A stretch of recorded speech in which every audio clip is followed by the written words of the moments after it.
that lost to Clare by a goal in early July. Liam Sheehy and Conall Bonner are now the wing-backs. Tommy Dunn and Conor Gleeson form a tough and lively midfield, while Liam McGrath joins Declan Ryan and John Lahey in that half-forward line. No place again for current All-Star Liam Cahill. Eugene O'Neill is picked on the fringe of the square. Whether he plays there or not, well, that's another matter. And this is Len Gaynor, his first points, and of that starred in the drawn and replayed All-Ireland final then against Galway, got 7 points in the drawn final, did even better in the replay, hitting 1-8 as Tip won by 2 points that day. It's again the team captain Conor Gleeson, his 5th championship match this afternoon. He really had a stormer alongside Tommy Dunn in the Tipperary win in the All-Ireland semi-final. Maybe known as Thomas at home as he practices the freeze here, but in hurling he's known as Tommy. And there is Conall Bonner. So a big moment now for the team captain Anthony Daly to lead the Clare men. They've won the minor already. They're going for the double. Who would have thought of that back at the start of this decade? Listen to the roar. They can hear it, now they can see it. Daly is back in Croke Park, having successfully got through the semi-final. They look very businesslike indeed in their approach to this particular game. They've beaten Tip once. Can they do it twice? This is the big test they have this afternoon. They've already won a very fine campaign to date. And when you go through a championship beating the likes of Cork, Tipperary and Kilkenny, well, that's some win.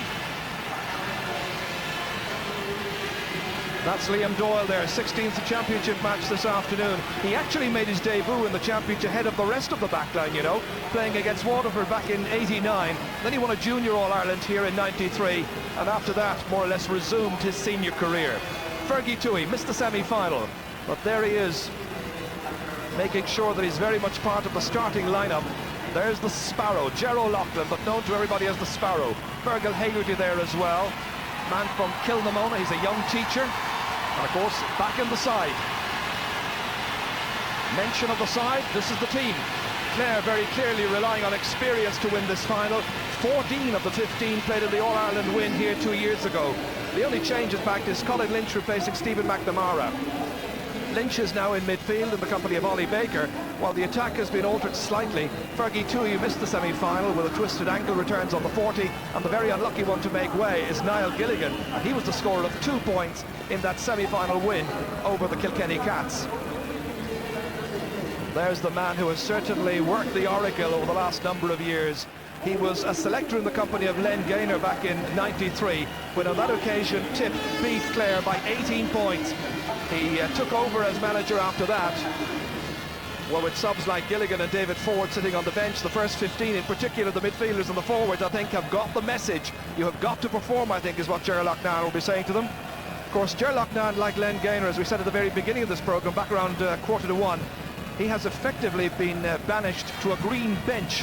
Whether he stays there very long, I have my doubts.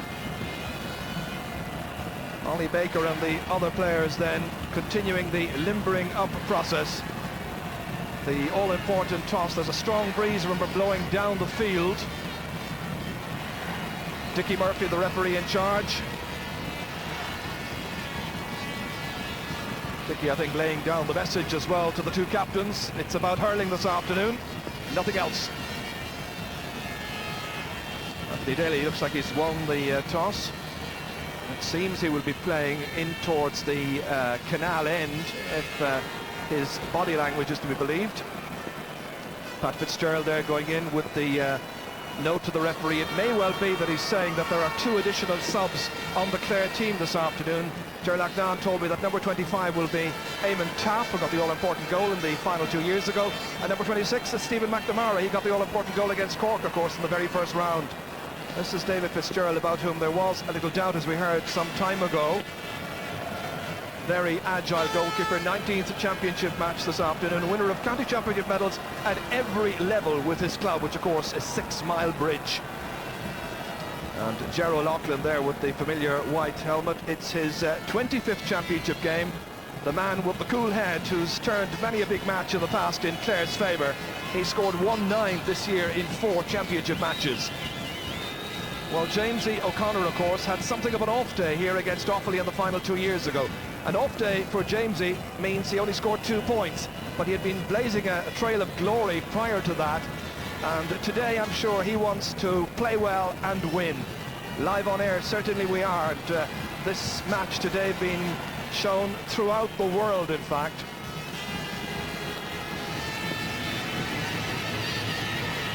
People who are watching this in Sydney this afternoon or this morning include Liam McGrath's sister Maeve and his cousin Deirdre Cooney and Emer Nealon, who's Donnie Nealon's daughter.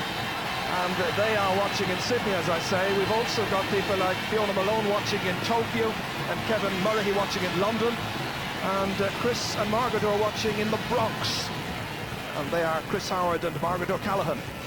And of course, also we want to say hello to all the concern workers working overseas, watching this match today in Africa, Asia and Haiti.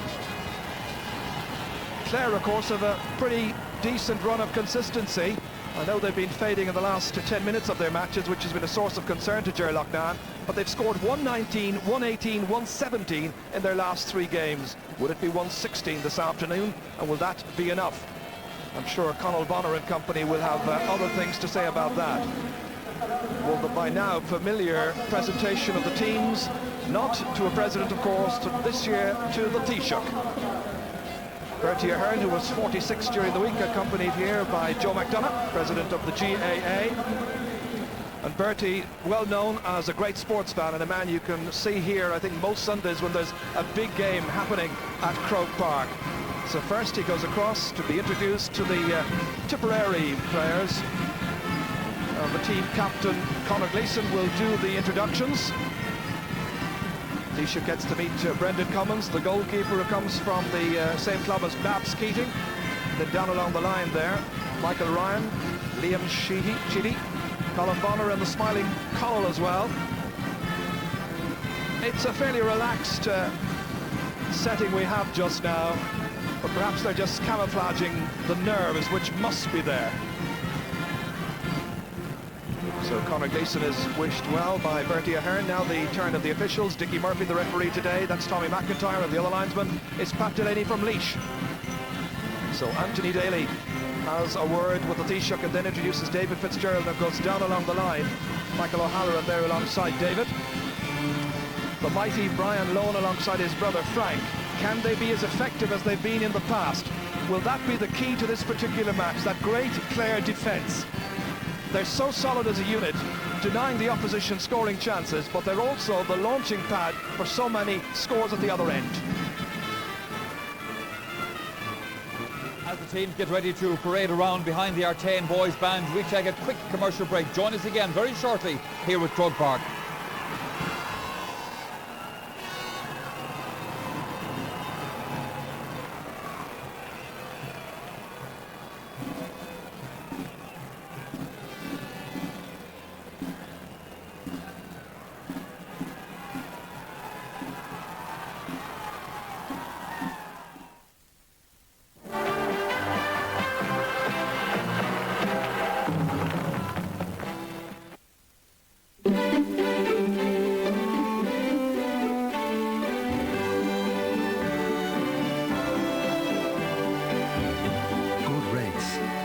value and lots of help in buying your home. Mortgages from TSB Bank. We want what's best for you.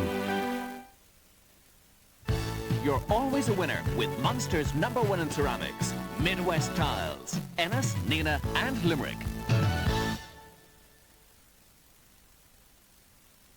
Bovaclox DC Extra, the long-acting dry cow therapy from Norbrook, gives you up to 70 days protection. Bovaclox DC Extra, powerful for reducing cell counts. It's all happening next Sunday at Shannon Expo 97. Enjoy the wonderful air show, family fun day, fun fair, trade and recruitment fair, fabulous displays and more. Shannon Expo 97, next Sunday from 11. Sanyo TVs, videos, hi-fis, camcorders, microwave ovens and portable audio systems. The value is simply electric at Power World, Hume Road, Galway. For quality farm and industrial buildings in the West and Midlands, contact the experts. That's Garvey's of New Inn. Phone Garvey's at 0905 75823. Look it up, check it out. The Red Book for what's available in your area. The business and shopping guide that's used nationwide by thousands. It's guaranteed Irish. Come to the Kingdom for the Sport of Kings. Listowel Race Week, September 22nd to 27th. We'll see you there. Big Joe Rabbit, Horland Farmer, doses and scores with Wormall. The cattle and sheep warmer, you're on the bowl with Wormall from Coyle Veterinary, Galway.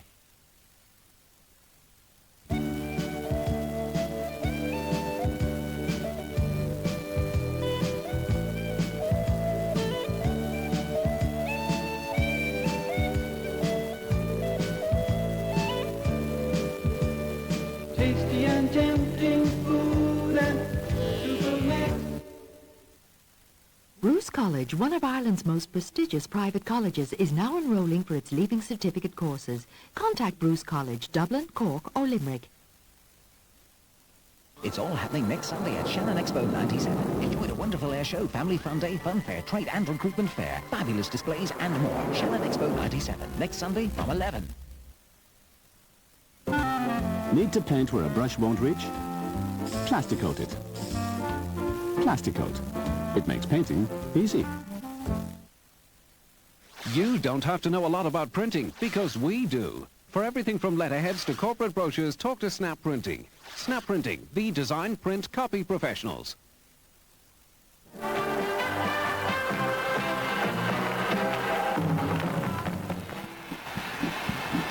The flares are going up on Hill 16. No leaving the parade this time by either team. I can tell you I've spotted a change in the Clare team even before the match gets underway. It would appear that Fergal Hegarty is not about to play, and this man here, Niall Gilligan, who got the 2 points we mentioned in the semi-final win, would look to be in at top of the right. We were not told about it, and that's the first surprise of the afternoon. We may have some news from Marty Morrissey on the far side. Some sensational news down here at the dugout, because Clare have announced that despite the fact that they gave a fitness test early this morning, Fergal Hegarty seemingly has flu and will not play. Niall Gilligan went to meet An Taoiseach, Mr. Bertie Ahern, and then he went in the parade, as you can see behind the Artane boys band as I speak. Other news here from the sideline, Len Gaynor has erected a small stool in front of the dugout, so technically he's not in the dugout but outside it. But what a sensational news flash indeed from Clare. Fergal Hegarty out, Niall Gilligan back in. Okay, thank you, Marty. Well, those little green benches we saw at the beginning of our programme round about 12:30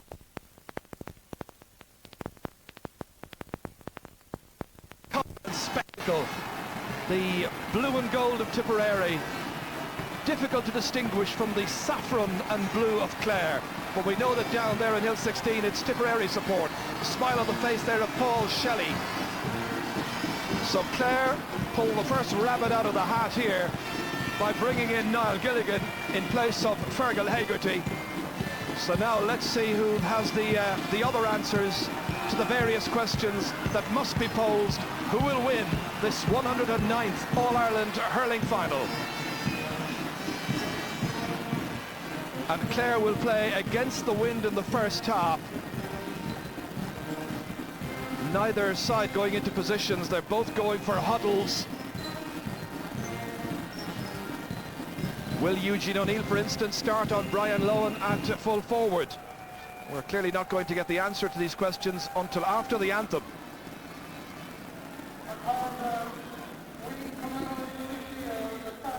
Of the Great Famine of 1847, in memory of the many people who died here in Ireland and in distant lands, let us stand for a moment's silence in prayerful remembrance.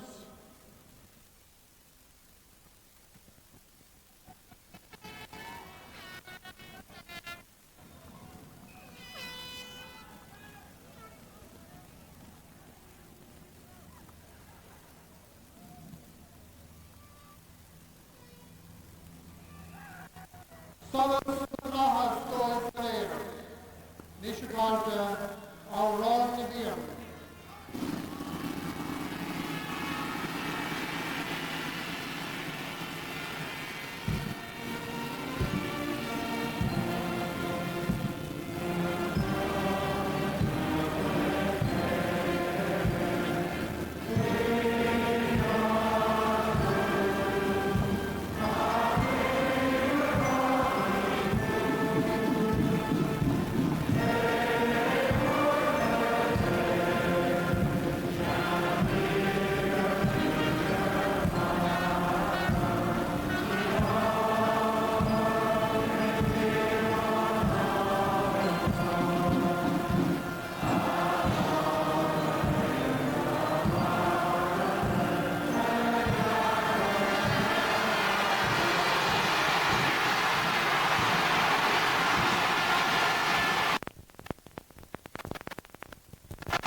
The huge roar from the crowd.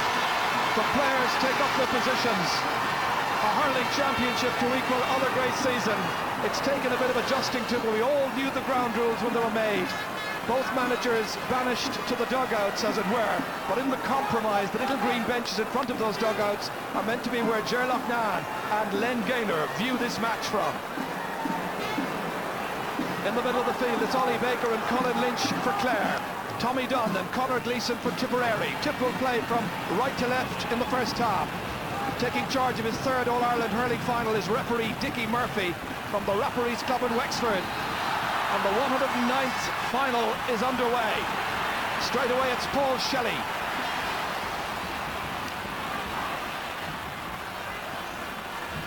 That's Brian O'Mara sending one in there for David Fitzgerald to save.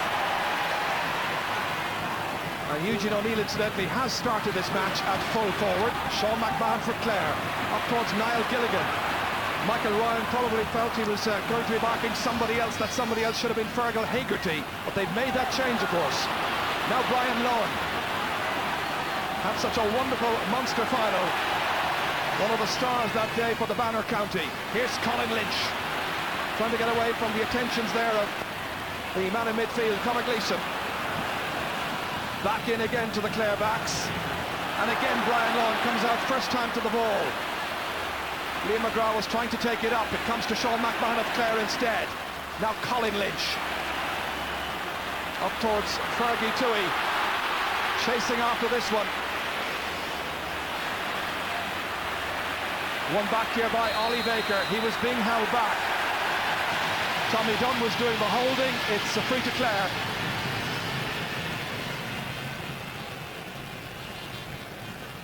Coming out to take the free, of course, will be Sean McMahon. Well, he got two long-range frees in the All-Ireland final here 2 years ago. This about 50 metres out. Chance of the first score, but he's hitting into the wind. Ger Loughnane has gone into full forward, by the way. McMahon hitting. Has it got the accuracy? It has. So Clare take the lead.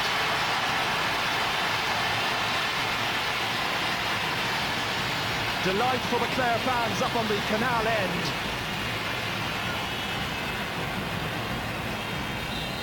Puck out to be taken by Brendan Cummins. Wind assisted, dropping towards the right. Anthony Daly over there, lets it go over his head. Liam McGrath for Tipperary. Just getting out of his way there was Michael Cleary. Again, it's Brian Lohan. Third clearance by Lohan, and the referee has spotted some dangerous play. Speaking there with John Lahey, I think it was a chop down, which the referee was very quickly to spot.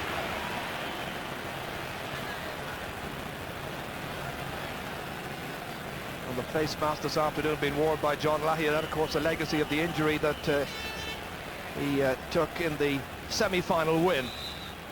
Free to be taken by Sean McMahon. Lobbing it in towards the Sparrow at full forward. No Sheehy bats it out, no hint of an injury there. P.J. O'Connell from the O'Callaghan's Mills Club, blocked down well. Michael Ryan trying to get that ball out, has it again. P.J. O'Connell going low to try and take it, but the referee says you were touching the ball on the ground. He's disappointed, and it's a free out for Tipperary. So just a point between the teams. This free will be taken by Liam Sheedy from the Portroe club, which I know has, the whole place in Portroe has gone absolutely hurling mad this summer. Just his third championship match. In towards John Lahey, puts up the hand. He's been marked this afternoon by Liam Doyle. That was swept away by Anthony Daly. Still in play. Tommy Dunn contesting there with Ollie Baker. That should be quite a contest. Anthony Daly trying to follow it up. Good wrist work there by Liam McGrath. Ollie Baker, second time of asking. Some holding back there. It was Conall Bonner who was holding back Jamesy O'Connor. And there is the feeling, of course, that if anybody can mark Jamesy and mark him fairly and well, it surely is Conall Bonner. Just a quick look at how Clare are shaping up in the forward line. Jamesy's on the right half forward position. Conor Clancy is on the 40. PG O'Connell on the left. Fergie Toohey is top of the left, and as I told you, Gerald Loughlin at full forward. Sean McMahon looks for another, but this time it goes to the right. Just Clare's first wide. He was man of the match, of course, in the All-Ireland final here 2 years ago. Both sides want to win this game so badly.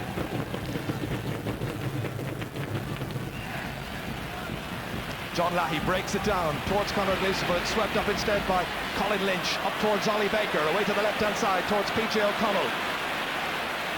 Half blocked down by Liam Sheedy. Conor Clancy is trying to get onto it. Clancy rated the best man on the 40 that Clare have got. This is Gerald Loughlin, hooked well by Liam Sheedy. Still the Sparrow going forward. Clare trying to make their customary good start to this match. Lovely pick up there by Paul Shelley. He really is in brilliant form this season.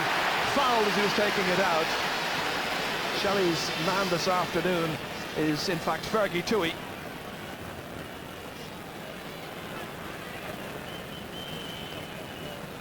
So it'll be Brendan Cummins from the Ballybacon Grange club to hit this. It goes a huge distance down. Touchdown by John Lahey once again. Liam McGrath was coming into it. Eugene O'Neill trying to make some headway. Taken instead by Michael Cleary, and Cleary has knocked it over the bar. Well, that will do his confidence an awful lot of good. Getting Tipperary's first point in this match, and the sides are level. 6 minutes gone. This is the move again. Cleary was very sharp, coming from behind. Lovely pickup. Economy of space and action. Ollie Baker. Declan Ryan couldn't take it. Colin Lynch instead in towards Niall Gilligan. Now to Gerald Loughlin. And O'Loughlin has put this one to the right, and a likely miss by Gerald Loughlin. He normally is most accurate. But those switches may well have been anticipated by the Tipperary mentors. There was always the possibility that Clancy, following his good display in the semi-final, would start at centre-half forward. Touchdown by Sean McMahon, and Lahey was going through, and there was a stick thrust out that time by McMahon. The referee clearly saw it. Free into Tipperary. Lahey is up on the feet straight away. Great big roar up on Hill 16 by the Tipperary fans. This is what happened. Watch for Sean McMahon coming out here and then striking across the Tipperary number 12. Free to be taken by Tommy Dunn from Toomevara. He makes no mistake. So Tipperary go in front for the first time in this match, and they lead by 2 points to 1.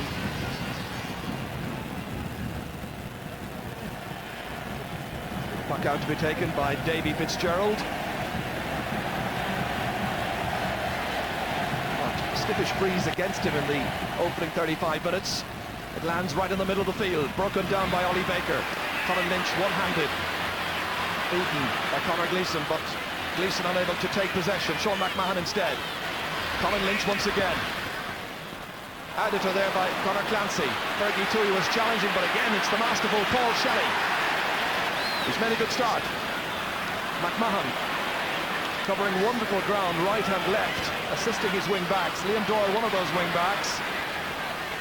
Taken up here by Brian O'Mara. Used to play midfield, now top of the left. Still O'Mara. What a great run. And he's put it over the bar. A great individual score by the man from Mullinahone. 3 points to 1.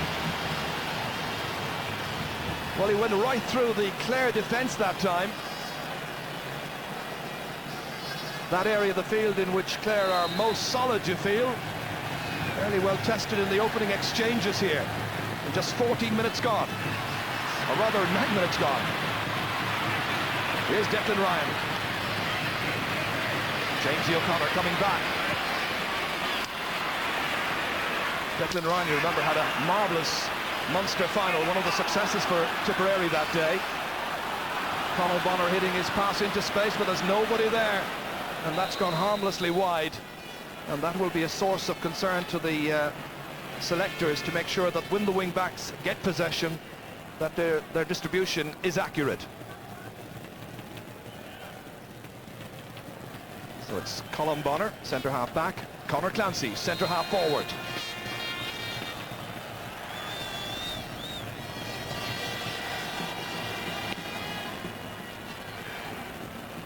Ollie Baker. One-handed there by Liam Sheedy. The shoulder coming in from Liam McGraw's, a very sturdy player who can play on the 40 as well.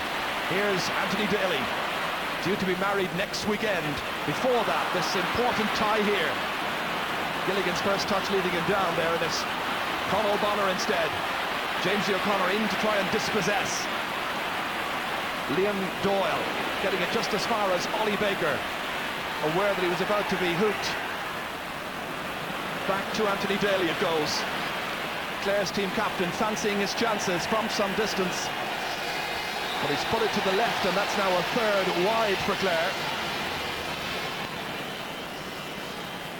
Well, Clare, I feel, will be quite happy to keep it nice and tight in the opening half.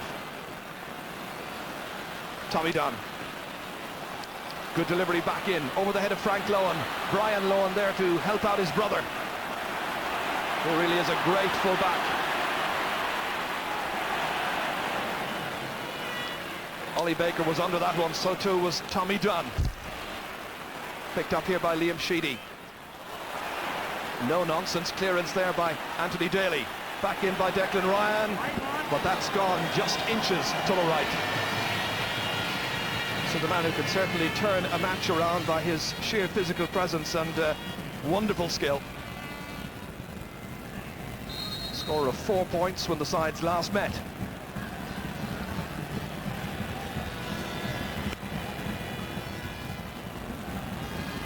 Off the hands that time of Conor Clancy. Anticipation by Ollie Baker, coming bursting through the centre. An accurate shot, and it's gone over the bar. Ollie Baker's first point. Just one between them. Fans here anticipating a rip-roaring contest between two very evenly matched teams. Baker was coming on to this with great determination and a very accurate finish. Puck out again, aimed down towards John Lahey. He's breaking the ball down quite a bit. O'Mara in after that, but it was a frontal charge rather than a fair shoulder-to-shoulder, Dickie Murphy decides.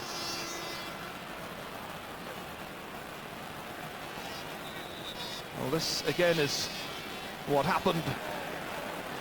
And Anthony Daly was coming across there and got the full effect of that. Brian O'Mara being spoken to by referee Dickie Murphy. Already the scorer of a very good point in this match. This again the incident, and really he caught him quite high. It certainly wasn't a fair shoulder-to-shoulder charge.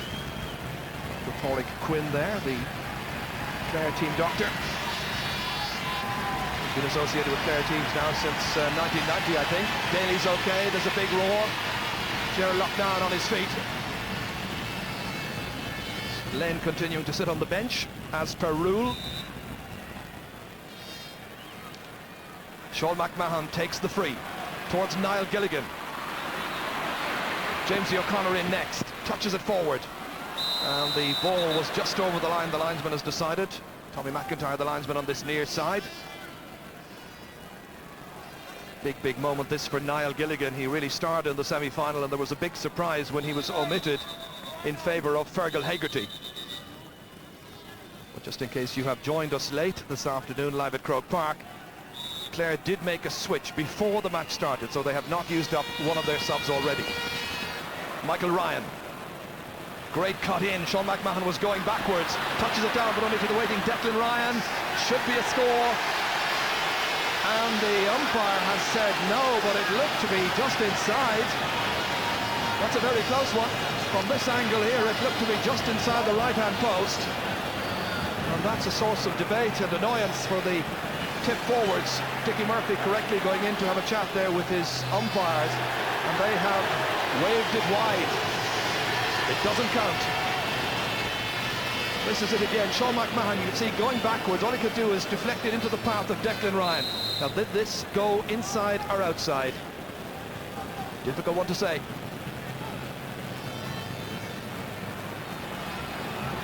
So Tip continue to lead by just a point. Conor Clancy, good centre-forward play. Now, where will the distribution end up? It ends up nowhere because the captain, Conor Gleeson, got back.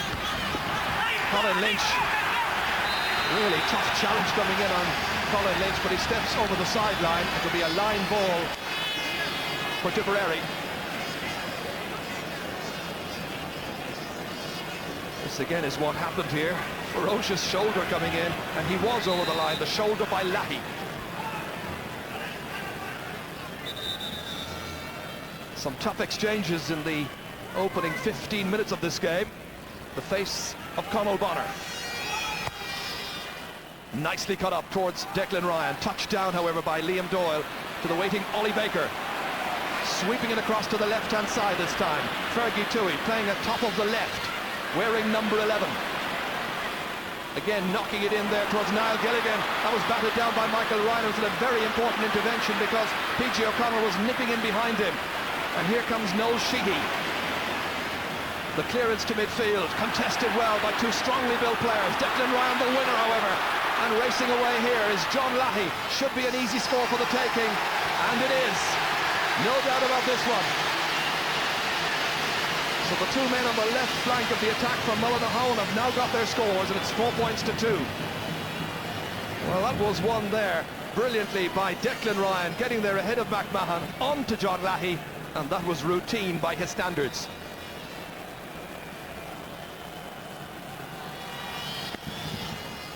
So let's go down and join our reporter on the sideline this afternoon, Marty Morrissey. Well, Ger, I think that both county boards can be expecting further fines because neither Ger Loughnane nor Len Gaynor have stayed even on the benches outside the dugout.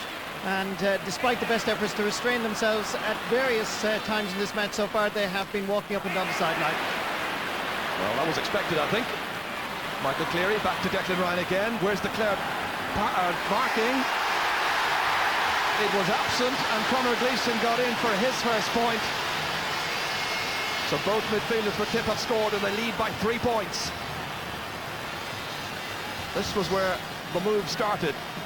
Declan Ryan taking the pass from Michael Cleary back to Conor Gleeson, and he drives it over the bar. Tip have made the better start in this match, no doubt about that. Conall Bonner, their pride is very much, I think, at stake here because they didn't want to be beaten by the Banner twice in the same championship season. Early days yet. Colin Lynch for Clare, coming in and putting it over the bar. All of the midfielders have scored now, and it's 5 points to 3. Clare just the happier on this particular occasion. Lynch getting well away from Conor Gleeson. And a great score. Brendan Cummins pucking out. Anthony Daly touches it down ahead of Liam McGrath. Tries to advance. Getting it up second time in towards Declan Ryan. Lovely pick up by Declan Ryan. The hand pass forward into space. Eugene O'Neill unmarked momentarily. The youngster just out of the minor grade, Brian Lowen, trying to get his clearance out. It comes out towards Tommy Dunn. Chance of a score here. He did the right thing. picked it up well and drove it over for his second score, and Tip lead by double scores. Well, it's been a very satisfying first half so far for the Premier men. They really were tormenting the Clare backs. That came out to Tommy Dunn. Just a quick look up, and he popped it over. The concern on the face of Ger Loughnane very, very evident tonight. I think we can forget about the regulation of having to sit on the green bench. Conor Clancy mishit that one, just as far as the man they call Fingers, PG O'Connell, who breaks his stick. Ger Loughlane trying to get it up. It's with Ollie Baker instead. Out to Jamesy O'Connor, looking for his first score in this match. Firing it in, but it's well saved by the Tipperary goalkeeper, Brendan Cummins. Back out towards Ollie Baker. Each side having its moments in midfield. That's swept back by Daly for McMahon.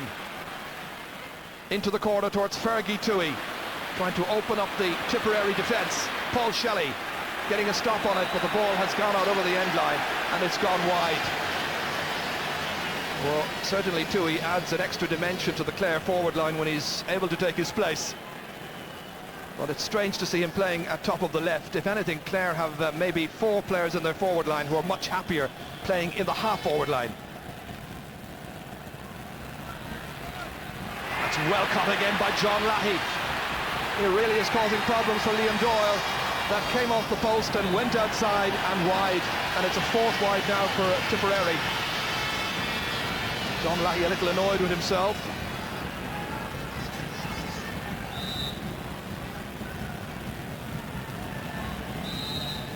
David Fitzgerald then having a particular plan in mind with this puck out through the centre. Colin Bonner was the first to react to that. Now the other centre half back, Sean McMahon. It's back from Baker to Daly. Good ball forward towards Niall Gilligan. Conal Bonner got there first. Little needle there between Colin Bonner and Jamesy O'Connor. Meanwhile, the Sparrow from the angle drive has put it to the left, and that's a 5th wide by Clare. Clare not functioning as well this afternoon as they have done so often in the championship in the past. The referee is calling for attention for Conal Bonner. Just caught the stick there, I think, of Jamesy O'Connor as he was racing for possession. And the referee just waiting for the team doctor, who is Jerry O'Sullivan, to come on. Jerry was reminding me before this match that he was booked in the semi-final. I think one of 2 doctors to be booked this year in the championship. So Conal Bonner has to go off for attention.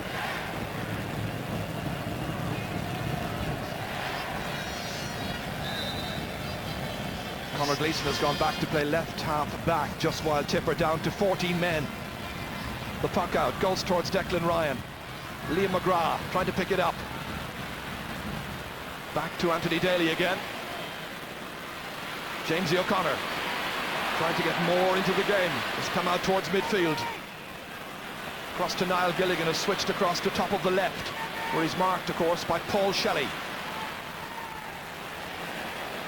His first shot really goes right into the arms of goalkeeper Brendan Cummins, and the referee says you can't do that to the goalkeeper inside the small rectangle, so it's going to be a free out for Tipperary.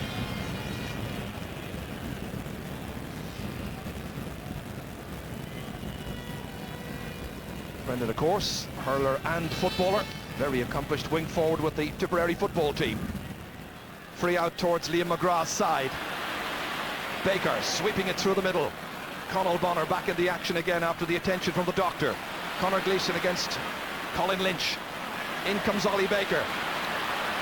Good distribution to PG O'Connell. Going for the score himself. He usually gets a couple in a match, but that time has gone to the left.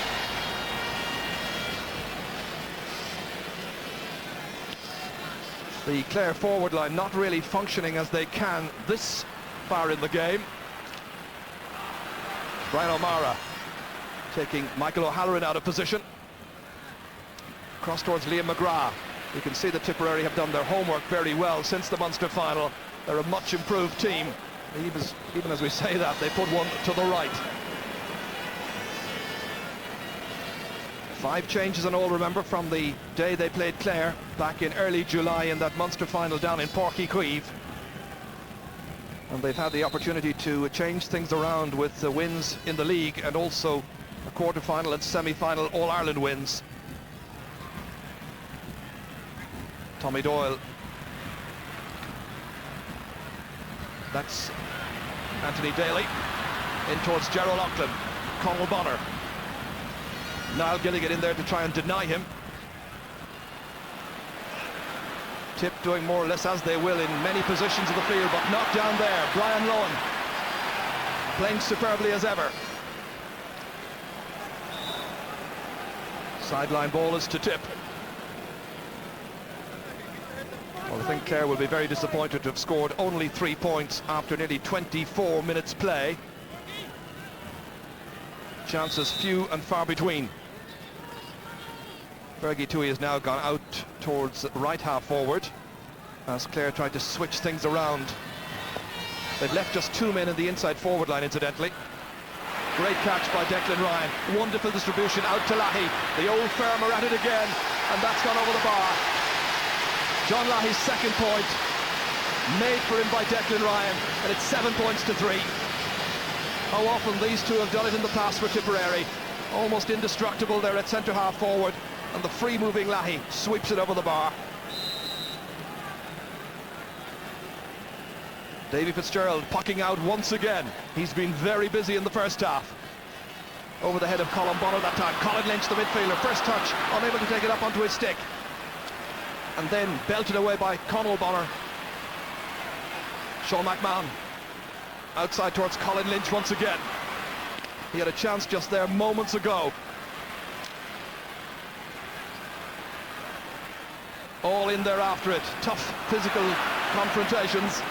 Tommy Dunn getting it out as far as Eugene O'Neill. Fast off the blocks that time. The shot by O'Neill has gone over the bar. The first time he's been given a chance to hit a point by Brian Lohan.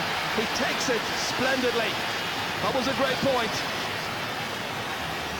Very, very happy fans of the Premier County just now, hoping to make amends. That ball was hit down in there to Eugene O'Neill, who got fast away from Brian Lohan. Good positioning by the full forward. Great score. Liam Sheedy.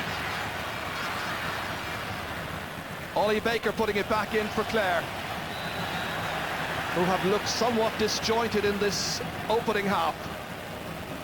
The attendance, by the way, this afternoon, capacity 65,576, and the triumvirate from Clare have a lot of work to do if they're to get back into this match. They must be considering a switch or a change.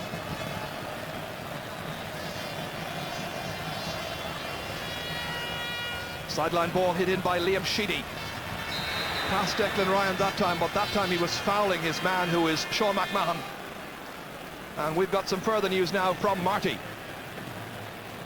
The news is that Fergal Hegarty is coming into the side, and decision has yet to be confirmed about who exactly is coming off, but we would anticipate a switch possibly at midfield. Well, it's difficult to understand how he wasn't fit enough to start and now maybe coming in after just about 27 minutes play. Sean McMahon is taking the free for Clare. And again, it's Conal Bonner. The two Bonners have been playing very well. Out it comes to Tommy Dunn. The race here involving Brian Lohan and Eugene O'Neill, and O'Neill is proving a tough competitor in the last few minutes here for Brian Lohan, who had started the half so well. Tipperary get the free in. And is there some further news from Marty, I wonder, just before this free is taken? Just a very quick word, Ger. Fergal Hegarty is coming on, and it's Fergus Toohey that's coming off. So Fergal Hegarty comes on, gives the little slip of paper there to Dickie Murphy, and as you say, Fergie Toohey, the player who has been taken off. But Fergie Toohey, in fairness to him, looked out of sorts and out of place at left corner forward. Tommy Dunn taking the spree, and Tommy knocking it over the bar. That's 3 points that Tommy Dunn has scored. Well, they've helped to advance Tipperary's case in this particular final, the All-Munster final. Tip lead by 9 points to 3. A first ever for these fans to watch two Munster teams play in an All-Ireland decider. Our Tip to get their revenge. Liam Doyle again. It's John Lahey who's causing him all kinds of headaches, but that time Lahey was holding back the Clare number 5. So free to the Bannermen. John Lahey gets himself a new stick. John Hayes, one of the officials, was in there to give it to him. Anthony Daly. No Sheehy breaking it out towards Conall Bonner. Ollie Baker trying to advance through midfield. And there was a wild hurley there thrust out, and the referee is speaking with Conall Bonner. The referee was right up with the play, as always. Arguably the best in the business. And of course, last Sunday he was a selector with the Wexford under-21 hurling team.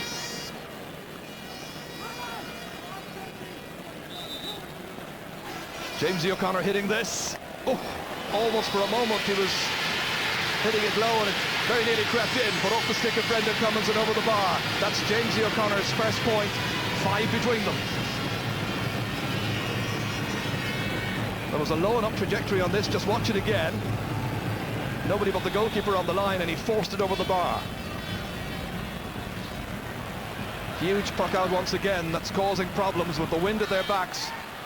Tipperary having this lead of 5 points. Colin Lynch, he won't be without hope. PG O'Connell, there's a man in support, it's Fergal Hegarty, the man who didn't start this final but was picked to do so. In towards Niall Gilligan, 2 Tipperary players there however. Still Gilligan, familiar stride, trying to go around the defence here, hitting his shot and putting it over the bar. Niall Gilligan's first point, and Clare have started to play. 4 between them. Still 5 minutes to go to half-time, and they're a great deal happier now. It was the leggy figure here of Niall Gilligan who was getting away from his man. Brendan Cummins pucking out. Baker was under, that's a wonderful catch. Up it goes towards Gilligan's corner once again. He's top of the left. He's on Paul Shelley. An angle shot, and that's got over. 2 in a row for Gilligan. How could they ever think of not playing him? It's 9 points to 6, and he's having a little word there with Paul Shelley.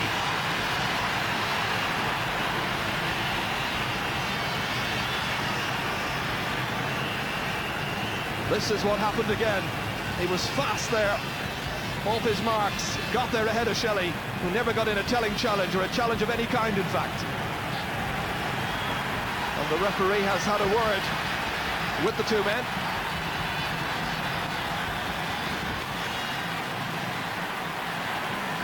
Towards Liam McGrath. Runs on into the corner. Michael Cleary about to put a challenge in on his man there, Frank Lohan. Good clearance by Lohan. Tommy Dunn to pick it up here for Tipperary. Brian O'Mara trying to steal inside there. Brian Lohan trying to get that ball away somehow. Michael Cleary trying to pick that ball up. Couldn't quite link up with his captain, but it comes off Conor Gleeson's legs. Back towards Brian O'Mara again. Trying to go through. That's Frank Lohan. Hooked. All in after it. Picked up by Lahey. Trying to go through. There's no way through that stonewall defence. But has settled down a great deal more as they've watched scores going over the bar at the other end. Broken down here by Michael Ryan. Conall Bonner leaves it to the Sparrow. Beyond Fergal Hegarty, on towards Gilligan. Picked up here by Jamesy O'Connor, 45 metres out. Jamesy sending it to the right. 3 minutes to go to half-time. Pulsating stuff here, up and down the field. So much to enthuse about. So much energy expended. Scoring chances so far, almost equal. Tipperary at 12, Clare with 11. Down towards Declan Ryan, most of the stuff is coming down through the centre there. Out to Lahey again, he'll have to be marked a great deal tighter. And that's the end result. Another point. 3 for John Lahey. 10 points to 6. Well, that time his marker, who was Liam Doyle, was well away from him. This was scooped out there by the number 10, Liam McGrath. Out to Lahey. It was Colin Lynch, in fact, who was coming in. Doyle was well away from his man, and that's another score. Davy Fitzgerald pucking it through the centre towards Ollie Baker. Back in by Tommy Dunn. Indications there from that puck out that the breeze is very, very stiff indeed. And remember, it is favouring Tipperary in the opening 35 minutes.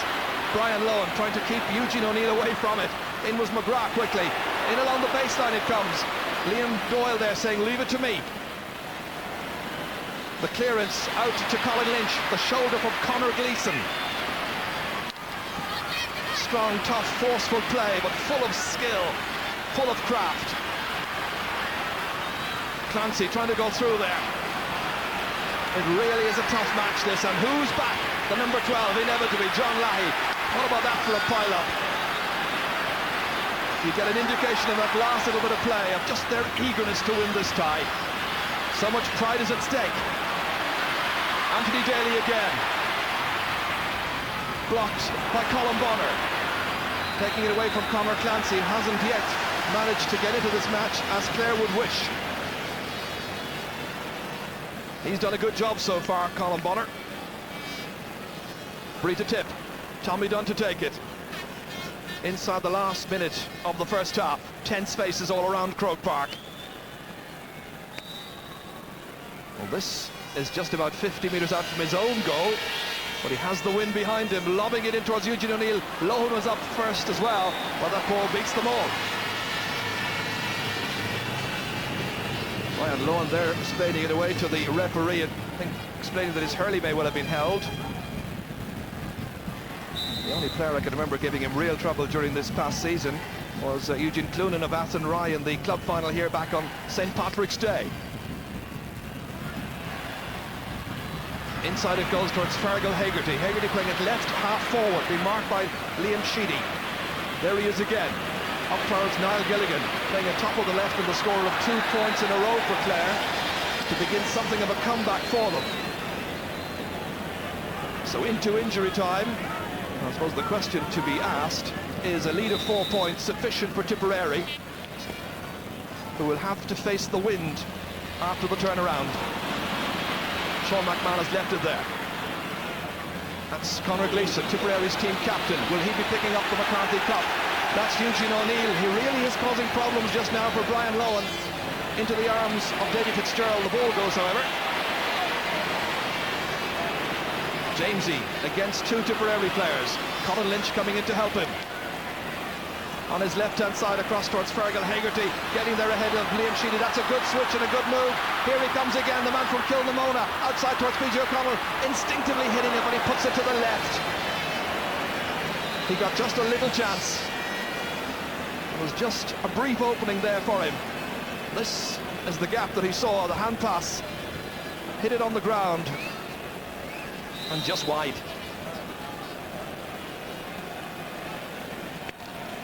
So how much time is the referee going to allow at the end of this first half? That's it, he decides. Plays just over a minute of injury time.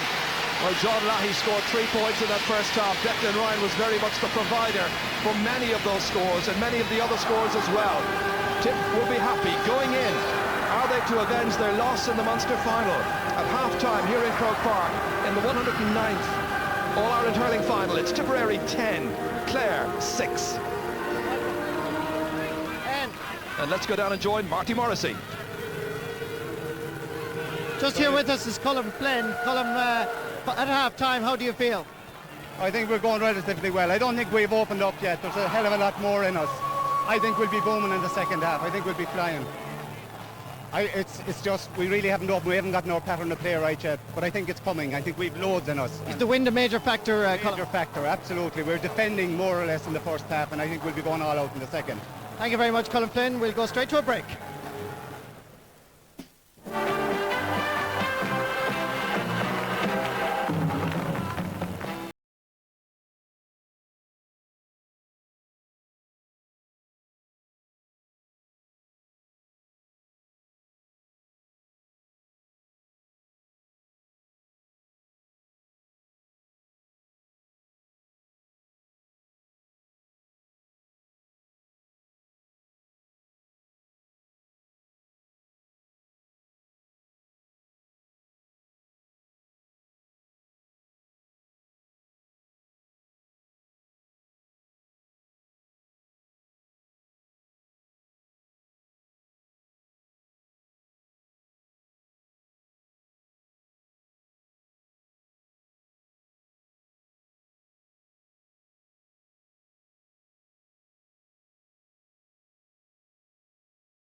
any game, there's only one winner.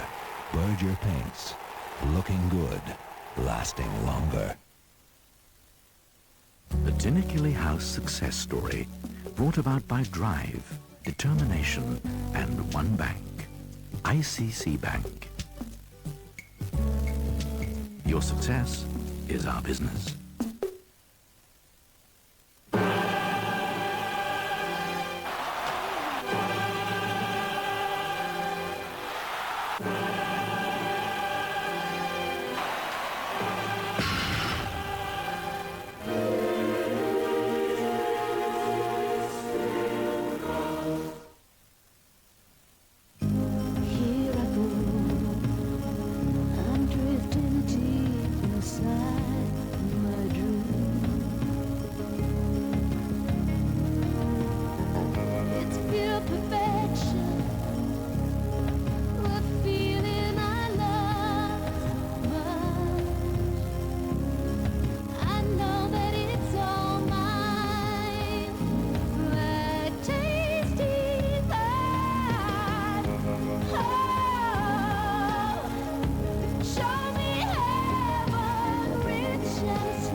Great buzz of participation around Croke Park then at half-time in this senior final as Tipperary lead Clare, the Munster champions, by 10 points to 6. Cyril Farrell and Tomas Mulcahy has been watching that with me here in the presentation box. Cyril, we expected a good, tough, uncompromising match, and certainly that's what we've got in that first half anyway. That's great stuff, very honest and very committed.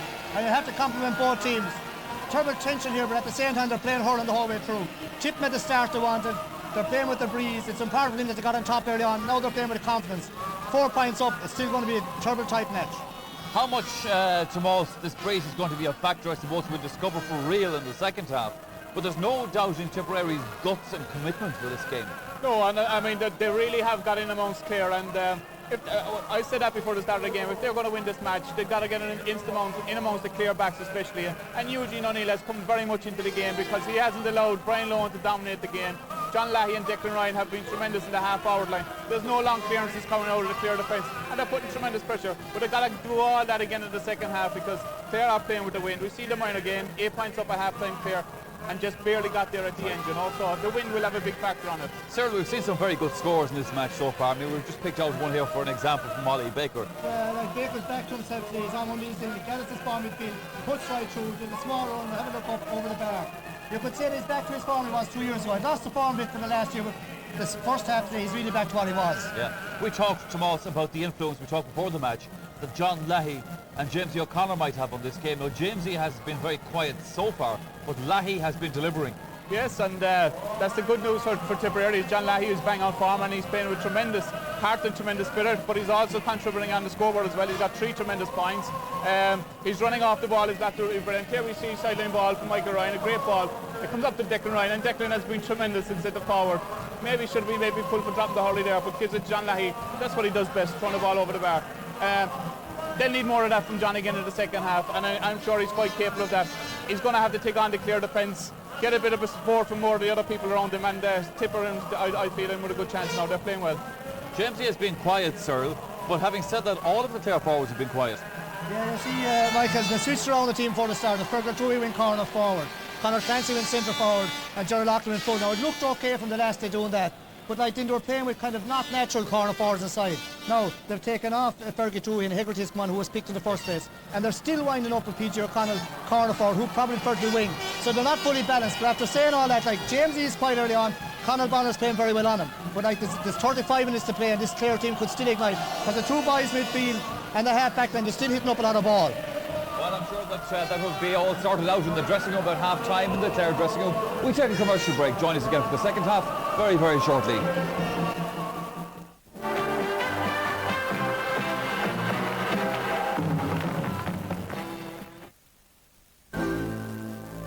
Hello. I see in your ad you do novelty birthday. When you're looking for something, Well, what I'd like is a dinosaur. pink. The best place to start is the Golden Pages. Say at least 30. 30? You'll be surprised just how many ways it can make your life easier. You'll find it easier with the Golden Pages.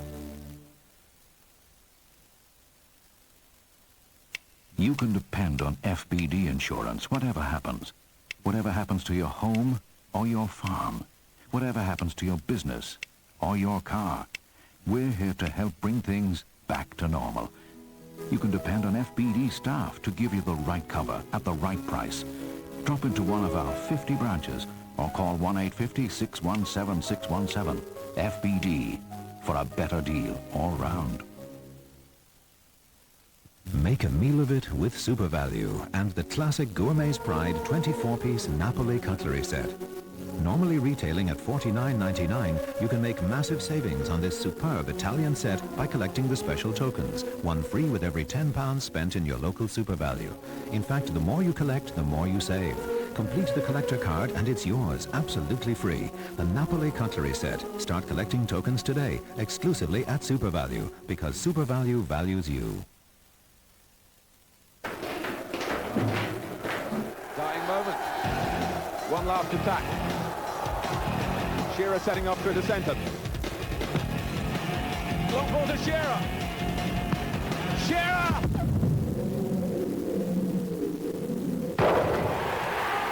An unbelievable goal!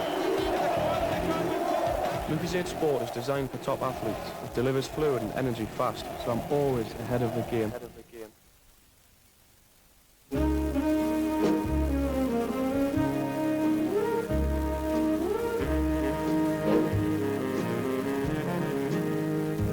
All summer long we sang our song and then we strolled that golden sand. Two sweethearts. It's time to take the train. In the summer wind.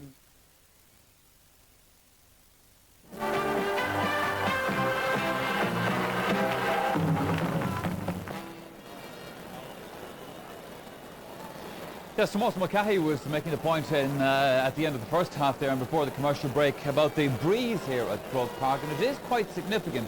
Now, it isn't exactly a gale force or anything like that, but there's a nice fresh breeze which will be blowing in favour of Clare in the second half, and something that Tipperary are going to have to cope with.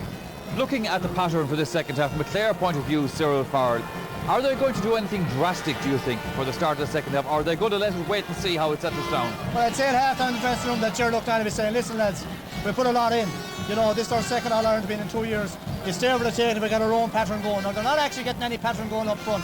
And they'll be hoping to knock over an odd few points from outside. They'll be on the full forward line to hang close and cycle with the breeze. But by the same token, against the breeze, the Tipperary forwards will actually get more space inside because the ball won't be going wide and it'll give them more space to run on. And the likes of Michael Cleary, Brian O'Mara, O'Neill and these that's on the inside, they will prefer more space. So, like, it won't be that big of an advantage. But yet, if Clare get into a flow, they could take it. Tomas Mulcahy, very quickly before we go back to the match, any change in your mind at this stage? You've gone for Clare all along. No, but I must say, I was a bit overawed by the lot of the switches that Clare made in the start of the game. You know, there's a lot of switches in the forward division, which seems to upset them themselves. Because you had Fergal Haggerty come on the team, Fergal Tui being taken off, and an awful lot of switches. That doesn't do any good for a player's confidence because, I mean, going out in an All-Ireland final, they need time to settle down, and they've made an awful lot of changes. They have no pattern in the players. Colin Flynn said themselves, whether they can do that or not in the second half, it's down to the last 35 minutes. They're going to get the chances with the win. They've got to take those scores. Tomas, thank you very much for the moment. Teams back out of the field again. Let's see if there's any latest news. No changes on either team, and interestingly the Clare team showed a lot of tenseness because Gerald Loughnane brought him into the inner sanctum, the new dressing rooms here, but no change on either team at the moment. Well, we've just, in fact, noticed that Aidan Ryan has just come on as the battle for the greatest prize in hurling gets underway once again. 35 minutes to go. Aidan Ryan has gone into right half forward where Liam McGrath had been playing as that ball has gone over the bar. What a start to the second half. Wow. 10 points to 7. Liam Doyle will be mighty happy. This is what happened. The man who was marking John Lahey in the first half and continues to mark him came in to get a very rare point in the championship.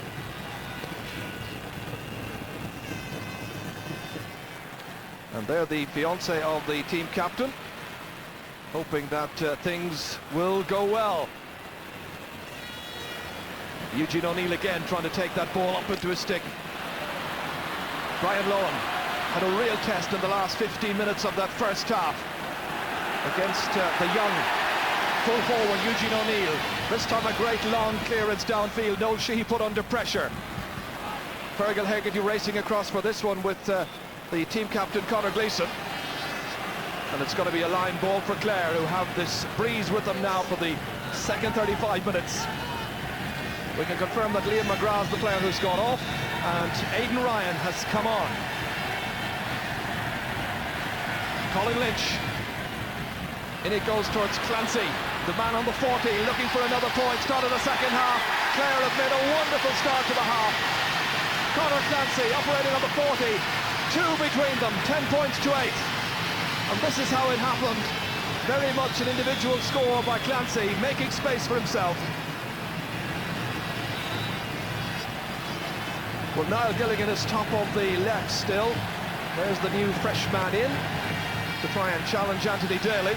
The Sparrow continues at full forward, and PJ O'Connell, it seems, is now the man playing top of the right, which is not the position you associate him with. Conor Gleeson, quick look around to see who might be marking him. Nobody. Probing ball inside. Cleary, in he comes. The backs did really well. Frank Lohan got there first, and then it was his brother Brian. A wonderful clearance downfield to put pressure on the Tipperary backs. PJ O'Connell was challenging Ryan that time. Noel Sheehy inside there. And that's gone over the sideline. Well, with Sheehys and Sheedys in that Tipperary backline, it can be a bit confusing at times. Pressure back on the tip backs again. I'm sure they were expecting a bit of a hurricane from Clare in the second half.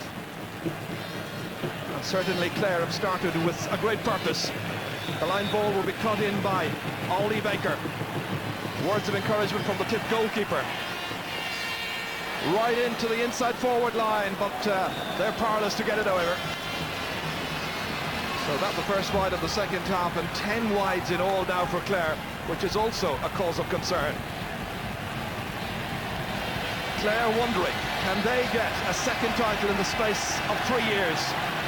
Tip looking for their 25th All-Ireland success, the last 6 years ago. In there challenging was Tommy Dunn. Clancy was there for Clare.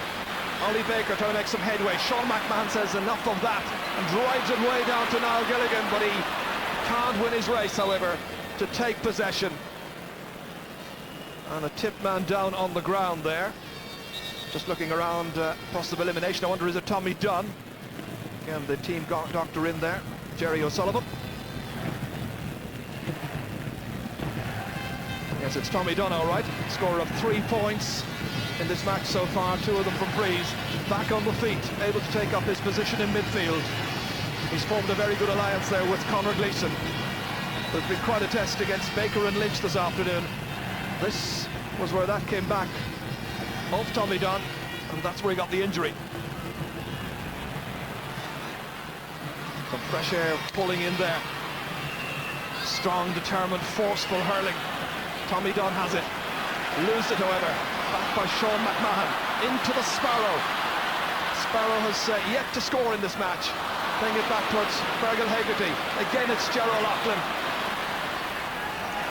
Good probing ball by O'Loughlin. And it's gone over the bar. Gerald O'Loughlin's first point. 1 between the teams. The rematch of the Munster final in this, the All-Ireland decider. The biggest day of the year for these hurlers. That was a great shot and a great point. Puck out taken by Brendan Cummins. Pucking against the wind, he still makes a fair old distance. Stalemate situation over there. John Lahey was trying to take it, and he ends up on the ground. And the referee in there quickly to defuse it. It's a fiery contest from time to time. No quarter given, and as you know, none ever expected. Especially players who know one another so well, and where they've already met in the heat of battle. Free to be taken by Tommy Dunn. 2 successes with frees out of 3 so far. Low trajectory again, but the accuracy is there, and he's put it over the bar. A 4th point in all now for Tommy Dunn from Tumivara. And Tip get their first point of the second half.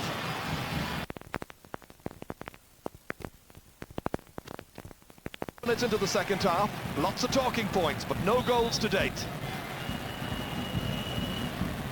Davy Fitzgerald. A much longer one this time. Noel Sheehy and Colin Bonner there between them. They break it down. James O'Connor was coming into it, but he was being held back. And that will be a free into Clare. And the referee speaking there to Conal Bonner. And Dickie Murphy, who plays the game with a great smile on his face always, explaining it away there to Conal Bonner, who took a knock in the first half. It should be James O'Connor's second point of the game. It equals his tally in the 95 final. So a margin of just 1 separating these teams again. What a contest.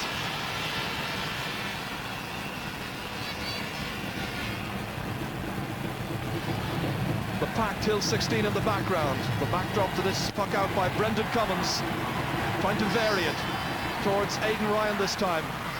Sure, he's trying to limit the effectiveness of Anthony Daly with those booming clearances. That's Colin Lynch way down there. PG O'Connell racing across from the right to pick it up on the left. Send it inside there towards Clancy. And back goes Conal Bonner. And that's Noel Sheehy there. Out into the middle. It's picked up here by Ollie Baker. Good vision to pick out Colin Lynch. 45 metres out. Should be another one. And that's gone over the bar. It's the equaliser. A second for Colin Lynch. Clare 11 points. Tipperary 11 points. Not showing any great emotion there on the bench over there, the Clare mentors, but they must be very pleased. There were 4 points down at half-time, and they've now got another. They're 5th of the second half. That's wonderful shooting. 5 points in 8 minutes. That's a bit like the old Clare. John Lahey this time beaten by Liam Doyle, who started much better in the second half. McMahon trying to link up with the other wing back. Does so successfully. Out to Colin Lynch. Sending it over the head of the Sparrow towards Niall Gilligan. It's won here by the fullback for Tipperary, Noel Sheehy. Sweeping it into the middle. Tommy Dunn taking it. Ollie Baker right alongside him, saying so tight to him. Declan Ryan. And the race here won by the man at the corner, Frank Lowen. One back here again. And that time the foul was by Gerald Loughlin. And the referee calling him aside there for that foul on Conal Bonner. Quiet little caution by the referee. No name taken. Free to Tip. Hands on the boots there of Liam Sheedy. The man who is making the most of his opportunity this year. Called in first in the championship against Down in the quarter-finals. On what is a perfect surface here at Croke Park this afternoon. A really good one in towards Aidan Ryan. Back out again by Daly, however. Only as far as Declan Ryan. Blocked down by Sean McMahon. Playing well. Ollie Baker back. Ollie's having a fantastic game. Over the head there of Sheedy, running on there towards Gilligan. Fergal Hegarty and Niall Gilligan. Gilligan has it, gets it away from Paul Shelley. Clare, if I'm accurate in this, have been ahead just once in this match. The very first score, which was taken by Sean McMahon. No addition to it there. So, all tied up here. Len Gaynor again pacing up and down the sideline. Gerlach Nan right now is sitting down, the man doing the walking for Clare, as it were, is Tony Considine, one of the selectors. But it's difficult to stay sitting down while this kind of action is taking place in front of you. Eugene O'Neill, again tormenting Brian Lowen. Every chance he gets. Oh, that went just too far beyond Brian O'Mara. Michael Cleary was coming in, but Tommy Doyle is there as well. And Tommy Dunn, rather, has put it over the bar. 5 points in all now for Tommy. And Tip go back in front again by 12 points to 11. Tormenting the Clare backline. It was Eugene O'Neill doing much of the tormenting. And when it went out to the midfielder, Tommy Dunn was on hand. Dunn again. Challenged by Colin Lynch. Clancy there challenging the other man, Conor Gleeson. Unable to take it up onto the stick. Liam Doyle was across there. And the shot in the end has gone to the left and gone wide. Eugene O'Neill having to be content with the point he scored in the first half, just one so far. But every opportunity he gets, he's getting in there among Brian Lohan, and it's difficult for Lohan to dispossess him.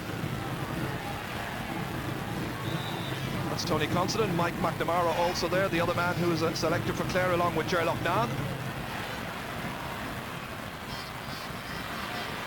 That's swept out there towards Ollie Baker. We'll have some more news in just a moment from the sideline as Colin Lynch comes onto this. The hand pass outside towards Jamesy O'Connor, and Jamesy's shot has gone over the bar. Jamesy's got another one, and they're level for the third time. It's Clare 12, it's Tipperary 12, and I think news of a change by Clare. Marty. Clare are going to bring in David Ford from Ogonnelloe, but again they would not confirm who exactly was going to be coming off. Well, the man is coming off as PJ O'Connell. We can see it now as that last point is credited to Jamesy O'Connor. Well, David Ford, of course, the man who came in the Munster final against the same opposition and scored a goal. That goal which was the one which separated the teams in the end. It was 118 to 18 points at the end of that match. Jamesy O'Connor on to the sub has just come in, David Ford. Ford was a super player, looking for glory straight away. He put the kiss of death on his chances that time. He's put it away to the left. Well, he's come in at right half forward. And Jamesy O'Connor, I think, has gone out to the middle of the field. We'll just have to see once this settles down what positions they take up. This is Ford again. They're unsure, I think, the Tipperary backs as to who's supposed to mark him. And the referee saw no advantage accruing. He blew his whistle. And now going in to have words with Colin Bonner, now playing his club hurling in Dunhill in Waterford, and he gets his name taken. Deliberately stopping David Ford as he was going through. Might have been an advantage that time, but the referee decided to blow. It'll be a free to Clare. Jamesy O'Connor, 2 frees taken, 2 points scored. This is his third, and he's put it over the bar, and Clare go back in front. It's Clare 13 points, Tipperary 12 in this wonderful All-Ireland final. It really is some battle. But then as the out goes, nobody said it would be easy. And the referee has blown his whistle because Len Gaynor came onto the field there just to try and make a change. And it's difficult for the mentors, the managers, the coaches, to get their words of instruction across to their teams because there is some distance from there to the edge of the pitch. And he is certainly not happy. Mark Duggan there on his right, and of course the other man there alongside him, Michael Doyle. Puck out then to Tipperary, Brendan Cummins. Aidan Ryan getting there ahead of Anthony Daly for once. Towards Michael Cleary, lovely pick up by Cleary. Instinctively hitting it inside towards Brian O'Mara. Broken down, however. That's the wing back, Liam Doyle. Driving it down towards Niall Gilligan's corner. Picking it up there alongside Paul Shelley, who's trying to get that stick in there to dispossess for Wiley, number 18, who does well. Trying to get it across to the Sparrow. One back by Shelley again. Jamesy O'Connor contesting with Conal Bonner. Out it comes to the man in the middle, Tommy Dunn. Brian Lohan getting out first time ahead of Eugene O'Neill, linking up with his centre half back Sean McMahon towards Conor Clancy, doing well, trying to shield that ball. Comes back towards Jamesy O'Connor, darting away again from his man, and Liam Sheedy this time was hauling him back. Liam is annoyed with that, but the referee had no option, and it's a free into Clare. Just look at the pace of the man here. A real penetrating run. Well, Liam Sheedy certainly felt there was no fouling action there, but the referee saw it otherwise. And this time the referee sending Ger Loughnane back towards his bench. Difficult afternoon for the two coaches. Two men who shared glories in the past, and that's gone over the bar, draws the white flag. And Jamesy O'Connor now with 5 points to his credit. He's having a good afternoon.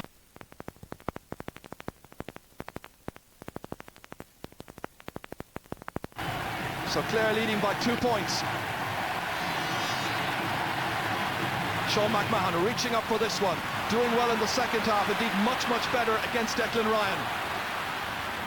Ryan was very influential in the opening half. Now wind assisted, it's Ollie Baker hitting it. A huge one from way out, but away to the left. Certainly seems to be enjoying himself this afternoon. Ollie Baker from St. Joseph's. And Baker in his 9th championship match this afternoon. Daly trying to knock it down, comes towards Aidan Ryan. We'll have some more news in a moment from the sideline. In it goes towards Michael Cleary. But Brian Lohan inevitably back there to help out his defence. Towards Conor Clancy, touchdown by Colin Bonner. Conor Gleeson playing it ahead towards the man in the middle, Tommy Dunn. Clancy, good dispossession. Away come the Clare men once again. Leading by 2 points. Hegarty sending it in, it's 2 against 1. Michael Ryan goes up for that one. And a sweeping clearance by Ryan. The team captain under it there, Anthony Daly. Towards Clancy again on the 40. Noel Sheehy dispossessed, but assisted there by Conal Bonner. Oh, he gives it straight to a Clare man, to Ollie Baker, who has support if he needs it. Ups to go with David Ford rather than the Sparrow. Ford having to chase after with Michael Ryan. The other option of the Sparrow might have been the better one. A wonderful phase of continuous play. Good block down here. Ford again, hitting his shot, and he's put it over the bar. A delighted David Ford. This is a great second half spell by Clare, who lead by 15 points to 12. And this is the score, but where was the marking? They were late going out to meet David Ford, far too late in fact. Well now, what about that news from the far sideline? Just a talking point down here between the two dugouts is the wind, or indeed the lack of it now in the second half. John Lahey with that shot saved there by Davy Fitzgerald. Conal Bonner trying to get there, so to his brother Cullum. Comes back out towards Conal again. So the wind has dropped, so that advantage to Clare not as great as it might have been, or as we might have thought. It's Conal Bonner who's down there. 9 points in the second half for Clare, which is wonderful scoring in 18 minutes. So a point every 2 minutes. This was John Lahey's shot. That was the save made by David Fitzgerald. The in-goal camera. Again, the doctor has been called out here to attend to Conal Bonner. And the referee also availing of the liquid. Here was Conal Bonner, and that's where the wind was taken out of his sails by Ollie Baker. But not a fair shoulder-to-shoulder charge, hence the free to Tipperary. It'll be Tommy Dunn to take it. 5 points so far in this match, standing on his own 65-metre line. 16 minutes to go. Dunn's shot appears to be going left. It's stopped by the goalkeeper, and it's gone for a 65. Declan Ryan anxious to send it back quickly. Michael O'Halloran there disagreeing with the umpire, and David Fitzgerald, the player on the ground. This was what happened. That was that long-range free, and the goalkeeper was called on there to make a save, and in the end it was over the end line, hence the 65. Tony Considine, will he be singing My Lovely Rose of Clare after all of this, like he did back in '95? Clare by 3. This an important 65 by Tommy Dunn. Dropping it in low, saved on the goal line by Liam Doyle. He really has upped his performance in the second half. He had to do so, and we've seen very little of John Lahey, very little of Declan Ryan as well. This is Michael Cleary. And certainly Clare have gone for it in the second half. Jamesy O'Connor, down it goes. Again, Ford coming forward, looking for another one. Great pace, little off balance, he was hitting it, but he puts it over the bar. And it's 2 points now for David Ford. 16 points to 12, the scoreline. Well, Clare are so fortunate to have a player in their ranks like this, to come off the bench, to take 2 of about 4 chances so far. That the latest. It's a great score. And at the other end, watch for this. Saved on the goal line by Liam Doyle. It's back in again, however. This time it's Davy Fitzgerald getting away from Brian O'Mara. Tip thought they had this match won, I'm sure, heading towards the end of the first half. Clare looked ragged, but there's a bit of transformation in the second half and a great display of character and skill. Here's the Sparrow, sending it in low towards Niall Gilligan. Could have gone anywhere, causing problems for Paul Shelley. Colin Bonner got back goal side, still Gilligan. Just about got enough room to swing the stick and to put it over the bar. And that's his third point in this All-Ireland final. The man we thought had been omitted, but started the game, has made it 17 points to 12. They're on the feet, in the stands, on the terraces, enjoying this moment here again, which they can see on the giant screen above Hill 16. Tip may be about to make another change. We'll tell you about that a little while from now, but that's Liam Doyle. Into the waiting goalkeeper's arms, Brendan Cummins. Fergal Hegarty trying to take it up here. Little hand pass back towards Jamesy O'Connor. In towards Niall Gilligan. This is the Sparrow. Oh, and that's gone to the left.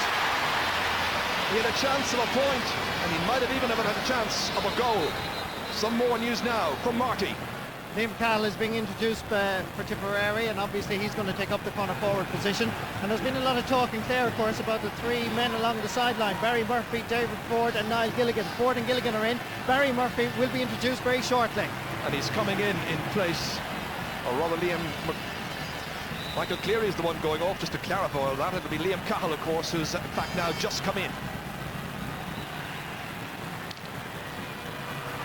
Daly once again, momentarily on mark. Cahill was going in there, did well to dispossess him. He's got support outside if he wishes to use it. Aidan Ryan, another second half sub. Here comes Aidan Ryan, going by Frank Lowe, and still Ryan. He was fouled. It'll be a free in from the 20-metre line. And that will put a bit of hope back into these Tipperary players. A good run forward. Aidan Ryan, the man you can depend upon in a crisis. Still no goals in this match, and they've been so important in the past in major championship occasions. Is there one in this? David Fitzgerald on the goal line, organising. John Lahey has gone to get the ball. Score of 3 points in the first half. Nothing so far in the second. He goes for the point. First of his four to come from a free, and four between them as well. Tension again in the face there of Ger Loughnane. I make it about 11 and a half minutes to go. Fitzgerald's puck out towards Fergal Hegarty. Ford is coming in behind him here, the shoulder by Liam Sheedy. Picked up here by David Ford again.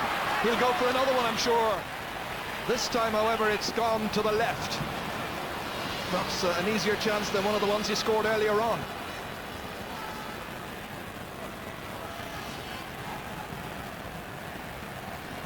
The umpire looking at his watch. I'm sure they're wondering as well just how much time is left. That was a view of the Clare bench. Sean McMahon again makes a wonderful catch, surrounded by 3 or 4 Tipperary players. In the end, they foul him. And the referee explaining why there to the new man in, Liam Cahill. David Fitzgerald has come from his goal to take this. Look at the size of the head of that Hurley, the boss. It's the pucking out stick that he normally uses. And it'll work a treat, I'm sure, from this free here. Breeze, we heard earlier, not quite as strong as it was in the first half. He's standing 45 metres out from his own goal. He really hits it a crack. Going for a score, and he's gone just to the left. Well, remembered for the great penalty save in the last match, and of course the great penalty goal that he scored in the Munster final back in '95. And Clare have just made the change that we were anticipating. And going off the team is Fergal Hegarty, who's had a checkered afternoon. So Barry Murphy up from Scariff is in, and Fergal Hegarty, who was due to start and didn't, and then came in, and it was all a bit confusing. The Vicky Murphy straight away is having a word there with Barry Murphy, who's going to be marked by Liam Sheedy for the remaining just under 10 minutes.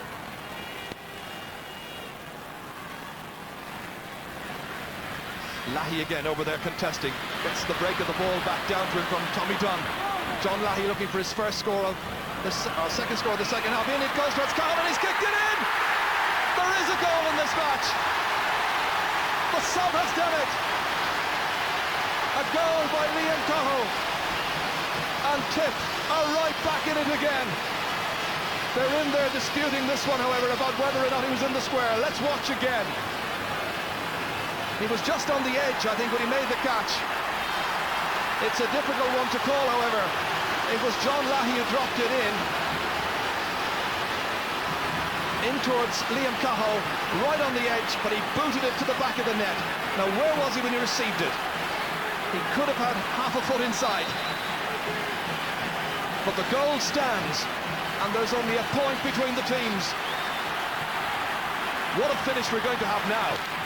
A goal that would surely set up Tipperary for a wonderful last 8 minutes. Conor Boller trying to get that one away. David Ford trying to get it in. The Sparrow being kept away from it there by Michael Ryan. The All-Ireland title is at stake. What odds a draw? 14-1 the bookmakers were telling us. That's Conor Gleeson. Up towards Brian O'Mara. Stepping in there again was John Lahey. And Lahey seemed to just injure an ankle momentarily. He's walking away okay once again.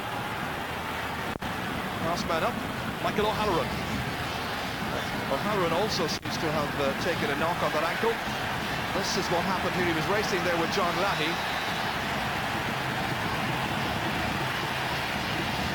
Well, Clare, of course, now have introduced their full complement of subs. It'll be Liam Doyle to hit this one.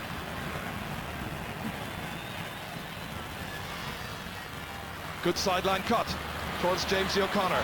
Clancy was there, but so too was Michael Ryan, the cornerback for Tipperary. Conor Gleeson, that's Ollie Baker, working tirelessly in midfield, trying to get it back to Sean McMahon, succeeds. Barry Murphy once again, stepping away from the challenge there. Aidan Ryan going back, 3 Tipperary players. They feel they can still take this cup back to Tipperary. Brian Lohan wants to deny them the minimum between the teams, 17 points to 16. Frank Lohan again, coming thundering out of his full-back position. Michael Ryan, again a good catch, quick look around him to see who was there. Shelley was in support. The clearance, will it find a Tipperary man? It's gone for a sideline ball, and Cahill would seem to have pulled across Anthony Daly there, right alongside the umpire, or the linesman rather, and the referee certainly spotted it. Quiet little word, and a line ball it's going to be.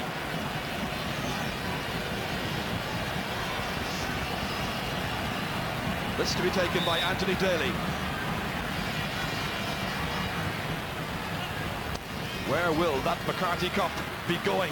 Will it be going back to Clare or Tip this afternoon? Or will there be another day out? Jamesy O'Connor has it for Clare. They need a score here just to settle things down. And Jamesy has found the range.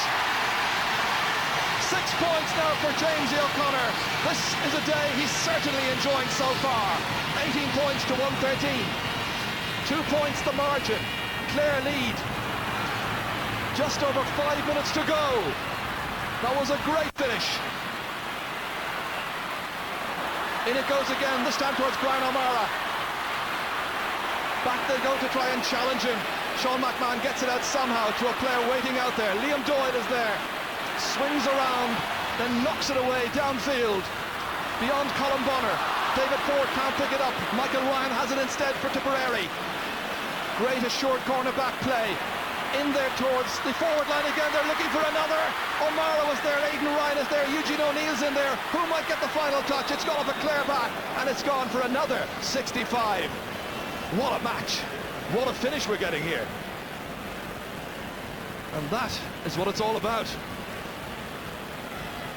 This is what happened just moments ago there. Eugene O'Neill was trying to sweep it in, so too were the other players. O'Mara was there, Aidan Ryan was ready to pounce as well, and in the end it went off a Clare stick. Tommy Dunn, 3 points from 6 threes so far. Sherlock Nahn is on the field, and the referee is waiting before the free can be taken to have a word with the Clare manager. His name is being taken.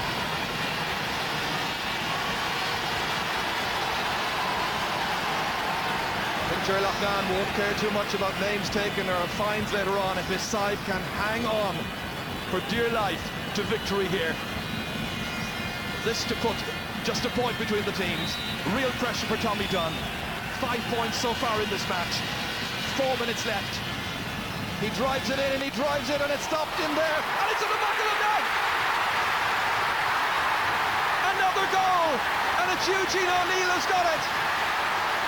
Tipperary are ahead by a point. They were hoping to narrow the gap. Tommy Dunn knocked this one in for the side beaten in this year's Munster final by Clare, and Eugene O'Neill was the one who reacted quickly. 3 minutes from the end or thereabouts. A real body blow now for the Bannermen. But even as we watch the replay of that, they've gone downfield, and Ollie Baker has put the ball over the bar for his second point. It's a wonderful contest. They're level for the 4th time in this All-Ireland final. How much time will the referee allow? Another 3 minutes still to play. Will there be a winner? What a final. James O'Connor goes back to try and forage. Tommy Dunn there, who hit in that free at 65. In towards Eugene O'Neill, the scorer of that goal. To Cahill, who got the other goal. Back it goes towards Liam Doyle. If there were to be a replay, we gather it would be in 3 weeks' time. Aidan Ryan, who certainly has made a difference, making some very good penetrating runs in the second half. Always a man you can depend upon. And one of the Clare players just needing a little bit of attention, and the referee, I think, has told Michael O'Halloran there about 2 minutes to go. Liam Doyle back to take up his marking duties on John Lahey. Tip the better in the first half, Clare the better in the second half, but those goals have been real body blows. The free out to be taken here by Davy Fitzgerald. Is there another score or two yet?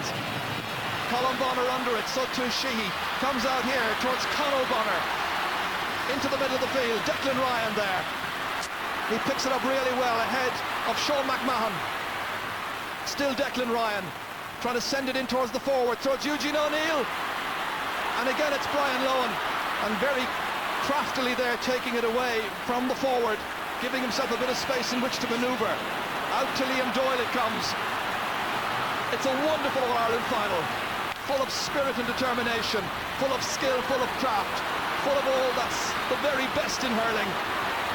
And a very fast game at that. Liam Cahill, Colin Lynch, a couple of players there to help him. Keeping it away there in spite of the bloody nose. A minute to go. James O'Connor, will this be the winner? It may be! James O'Connor, his 7th point, and Clare lead by a solitary score. They are absolutely thrilled and delighted, those Clare fans all around Croke Park. This, the reason why. What a response to the goal. Here's Lahey at the other end. It's stopped, it's saved. It's a great save by Davy Fitzgerald. And there was a chance for Tipperary to go back in front again. Amazing stuff. It's gone out over the sideline. That was a wonderful save by Davy Fitzgerald. There was wonderful pace in this. Struck straight towards him. But still, a wonderful save. Oh, what a time that would have been for Tip to have come and got their 3rd goal. Instead, it's going to be a sideline ball. 5 seconds or so of normal time to go. Neither team would really deserve to lose, but Clare have the edge. 27 scoring chances created by Clare, 25 by Tipperary. David Ford, stopped here by Colin Bonner. The hand pass to Conor Gleeson, trying to tie up this match. The captain from way out the field, he's gone to the right, however, with the shot, and he's put it wide. So now down to referee Dickie Murphy from Wexford. How much time is left? We had some injuries. There should be a minute or two. David Ford under this one, getting there ahead of Liam Sheedy, sending it across towards the Sparrow. Michael Ryan racing out there as well. The tip forwards needing possession badly. Again, a real hard, tight contest there in midfield, just to try and win it back. The referee's decision here will be keenly awaited. He's going to... it's all over! Clare are the All-Ireland champions once again! Champions in 95, champions in 97. They've beaten Tipperary twice in the same championship season. What a championship! They beat Cork, they beat Tip, they beat Kilkenny. They've come back and they've done it again in the All-Ireland final. They were in a tight corner when Tip got those goals, but they are absolutely thrilled and delighted. They've won by the minimum. It's Clare 20 points, Tipperary 2 goals and 13, just 1 point between the teams after a magnificent All-Ireland final. Tipperary people have convened in another Dublin hotel just a few miles away in Ballsbridge. Well, the mood there obviously a bit more subdued. However, they have no reason to be too downhearted because they surely played a full part in today's as you say, 4 hours earlier. We came up full of hope and we really believed that we could do the business on the day, but it didn't work out.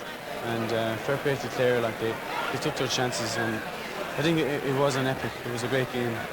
I'm sure the lads are disappointed tonight, but as I say, life goes on. You have to get over these things.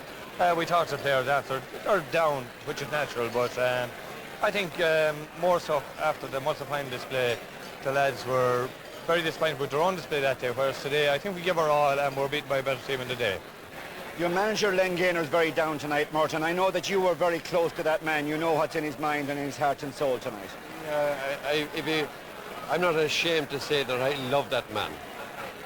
And we've had a tremendous year with Michael Dial and Len. We got together last September, and my admiration for him knows no bounds. He's a hurler's man. He's an out-and-out hurler, and I love the guy. And he'll be back, and you'll be back, and Tipperary be back. Well, that's up to the county board, but please God, we'll be back. We're just counting up to how long we've trained earlier on, and we trained since last October, you know, and with obviously every county sets out with just one aim. We all want to win an All-Ireland medal, you know, and we got as close as, you know, we came second, you know, that doesn't count. Winners take all the laurels, you know, and we're just, you know, that's the killing thing. We're just a point short, but we may as well be 10 points short, you know. Big disappointment, you know, like, you know, I suppose I could have, and at the time, you know, I thought I would now, you know, the opportunity came. In standard-wise? Standard-wise and in terms of the way it unfolded and the way the destination of the Liam McCarthy unfolded. Yeah, well, it was a peculiar game in the sense that when the game started, I didn't think Clare were as focused as they normally were. Like against Kilkenny, they took Kilkenny by storm in the first 10 minutes. I felt that a lot of the players were going through the motions. There wasn't the aggressiveness that was there before. Tipperary dominated the game in the first half, and then they faded completely out of the game in the second half, and then Clare came back, bit the bullet, and came out in the second half and played tremendous hurling. Well, there's no doubt, Tomas, that in the second half Clare were absolutely flying it. But looking back at the highlights there a few minutes ago, we were making the point that Tip would have looked at some of those incidents in that second half and cringed and felt pain at some of the things they did.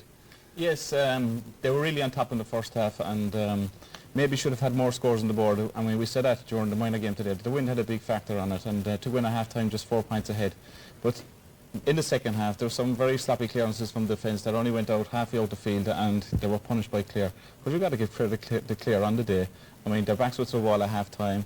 We've seen Clare dominate, as James said, the games from the very, very start. But today, Tipperary took the game to them, dominated from the early exchanges and got some wonderful scores, and led deservedly at half-time by that 4 points. We were making the point in our live transmission, 2 All-Irelands in 3 years and 2 Munster titles as well, obviously. It's some performance by this team. It's a brilliant performance. I suppose the one thing that's worrying for us all down in Munster is to see that their minors are winning again today as well, you know, and that's good for the future of Clare hurling. It's a tremendous performance, and I'm sure they'll probably, when they look back at this one, they probably will be looking to be disappointed maybe that they weren't contesting last year's final as well, you know, because they certainly had the ability to do so. Eamon, let's come back again to this theme that we were talking about, the way that Tipperary started this match. I thought they played with a lot of guts and fire, and certainly up for this game in a very, very big way. They were indeed up for the game. They did start with tremendous fire. They dominated. I thought they dominated the start of the game in the sense that when the balls were pucked out, the balls were dropping down on top of Declan Ryan. And Declan Ryan and Lahey had tremendous combination. There was an example of Ryan feeding the ball over Sean McMahon, and I thought at that stage of the game, Sean McMahon was in a bit of trouble with Declan Ryan. Now, Mike Ryan hits a great ball in here, and just watch Declan, Lucy's hurley, and Lahey is there to pick up the ball. And at that stage, the Tipperary forwards were running through the Clare backs, and Clare were in serious difficulty at that particular time. Now, the forwards as well, you know, the tip forwards harassed as well, you know, and as the game went on, they closed down Clare in the first half. Well, indeed, because one of the factors about this Clare team this year, and when they won the All-Ireland previously, was in defence, this sort of impeccable performance and their strength around the field. But we saw them actually being harassed today in that first half. We did indeed, yeah. This is it. These six backs are the best backs in the country and have been since '95. And today, they were shaky. They were under a dropping ball. They were being knocked off the ball. And when they were trying to clear the ball, they were being blocked and harassed by the Tipperary forwards. Now, here's an example. Conor Gleeson is closing down Conor Lynch. And if you watch this is a ball into the Tipperary backs. Look at the way they all close down, and Tipperary close in on top of the Clare forwards. And they're like, the hurling is scrappy, terrible scrappy there. Clare can't get it. Clare played a sort of an open game today and tried to play the wings. And here, they were being sucked into a defensive situation where they were being closed down. Now, Daly here, another example. Anthony Daly gets away, and he had about 5 yards start, but the hurley, as you can see, just came in and he cleared under pressure, and there was a Tipperary man blocking the ball down. Now, that's what worried me about the Clare backs today, that up to now they were playing exceptionally well, and here they were beginning to seem like human beings again. Sure. Let's move you onwards. Let's move you into the second half, when, as we said, Clare then sort of got a grip on things. They were now sort of dictating the pace of the game. John Lahey spoke about his goal miss. We'll have a look at that in a minute. But first of all, let's look at Tip's goals, because when they needed the breaks, they actually got the breaks in the end of this match. They did, but what you have to remember is this. It took 26 minutes for Tipperary to score the first goal. Prior to that, Clare came out and they were on fire. And the half-back line were all over the place. You know, they're controlling everything. Lahey hits in a high, speculative ball. O'Neill catches the ball despite Lohan beside him and kicks the ball to the net. Now, a 65 from Dunn hits the crossbar, comes out, and a brilliant goal from O'Neill. Now, that's a typical corner, a typical forwards goal. And it hits the crossbar, bounces out, and if you notice, O'Neill just little flick and the ball is in the back net. Now the game is alive at this stage. And this is John Lahey incident. People are saying he should have gone for a point or he should have gone further in, but a forward gets the ball in front of goal, between 14 and 21 yards out, he's going for a goal. You know, he saw All-Ireland written all over this shot, and a great save by Dave Fitz. I suppose it'd be easy to be wise after the event and say over the bar for a draw, but John Lahey wasn't to know that or think that. At the first point there to bring us back into the first half. A puck out came down and Mr. Baker caught it. And like for me, he drove it up into the corner and Gilly got another point. You're getting full now, Gilly. You're sounding very happy. What is causing you more anxiety, winning this or marriage next weekend? I'd say it's definitely the wedding anyway, or at this stage, you know. But you're getting used to the speeches as well. Oh, well, Reverend Fathers, I don't know. A great night to be a Clare man. Yeah, it's great to be a Clare man. It's great. Anthony Daly, Chair Lockdown, thank you.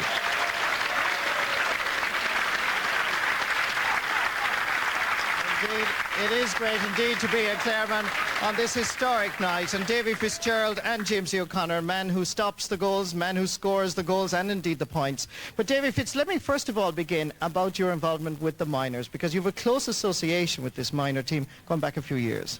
Yeah, I suppose these group, I had them at under 14, and we reached All-Ireland final that year and we didn't do the business. But the one thing I'll say about them all is that they've unbelievable character and heart, and to show it after being beaten in the Munster final, come back today. And I'm certainly very proud of them, and so is everyone here. It was great for us to hear that before we went out in the field today, so we're delighted with them, you know.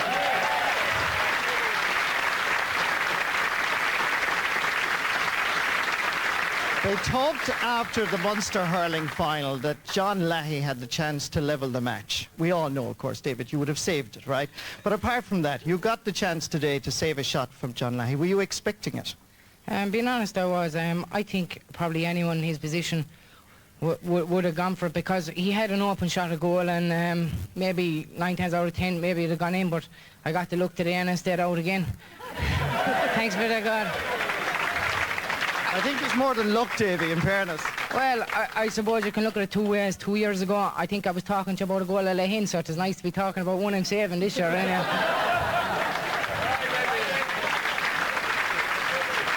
If I can turn to you, Jamesy O'Connor, because you're now going down into the history books, apart from being one of Clare's best, but you're the match winner in an All-Ireland hurling final. Well, I think there were 20 match winners out there today.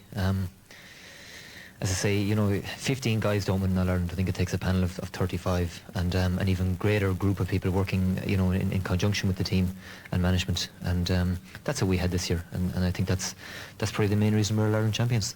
Did you realise when you got the sliotar that time that you were actually going to put it over the bar, first of all, and that it was going to be the last score, the winning score? Well, Colin had done all the hard work, and he had actually thrown it up the hand past it, and someone got a flick on it, and he just managed to swing the hurley and it came to me. But I mean, I had space, and it was on my favourite side, wind behind me, so you have a cut, and thankfully went over. Let me just get a little bit more personal here, just for a moment, right? Davy Fitz, you're the first man to get married in this Clare hurling team. What's married life like? Well, I think they said once I got married, that was it, the Clare team was finished, that we weren't going to win anymore, but I think actually I've improved a bit since then, actually. So,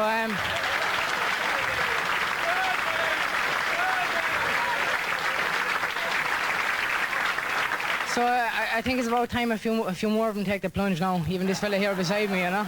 Well, it is interesting you mention that, because next Saturday, of course, Dalo walks down the aisle. A few weeks later, the Sparrow goes. What about Jamesy and Caroline? You kind of put me on the spot here now, Murty. I suppose Sparrow has always been my main mentor, you know, so he said he'd report back to me after 5 or 6 weeks, and based on that, I might get around to making a decision, but no announcements tonight. Well, Caroline is there, so if you do want to make it, this is the night to do it, Jamesy O'Connor. Jamesy O'Connor, Davy Fitzgerald, you're two great Claremen, well done. Thank you very much indeed, Marty. Two more of the unmarried lot.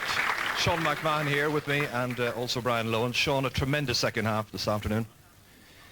Yeah, the chips were down, I suppose, at half-time to a certain extent. And what did yours say? Well, nothing too hectic, you know. It was very calm and relaxed. We knew we had 35 minutes to go and do it, and it was a case of just going out there and doing it, you know. 4 points with a win like that wasn't anything too major, like, and it was just a case of really keeping our minds in the job and going and doing it. Of course, you're a side now with a great deal of self-confidence. I suppose we've been together now for 3 years. We've 2 All-Irelands once, so I suppose if it's taught us anything, it's taught us not to panic. And we were beginning to panic, I'd say, there for with a couple of minutes to go. But like, it was, I suppose, a true sign of the team that we didn't, and we held out and got the equalising point and then got the winning point. You had a look at the highlights there again tonight, and what about that point that wasn't for Tipperary? Were you convinced it was well outside the vote? I thought Thomas Dunn in midfield had a very, very good game. I thought Declan Ryan in the first half and John Leahy had excellent games again, but unfortunately faded in the second half.